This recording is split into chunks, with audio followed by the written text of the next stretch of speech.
செல்லமே, மற்றவர்களை கவர வேண்டும் என்று நீ செய்யும் செயலில் உன் தரம் தரைமட்டமாகிறது.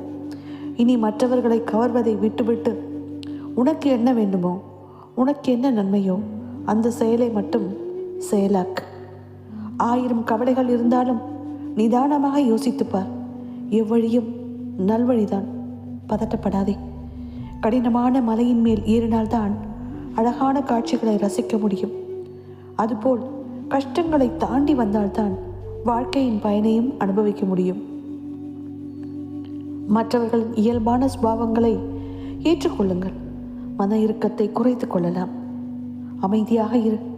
இன்று உன்னை அவமானம் செய்தவன் ஒரு நாள் உன்னை தேடி வந்து உதவி கேட்கும் காலமும் நேரமும் வரும். உன் தகுதியை நீ உயர்த்தி கொண்டே இரு.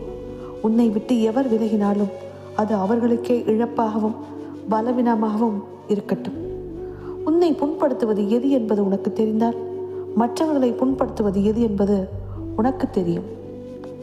நன்றி எனும் வார்த்தையை எவ்வளவு அதிகமாக நீங்கள் உபயோகிக்க துவங்குவீர்களோ அந்த அளவிற்கு மேலும் மேலும் உபயோகிப்பதற்கான வாய்ப்புகளை பிரபஞ்சம் உங்களுக்கு வழங்கி கொண்டே இருக்கும்.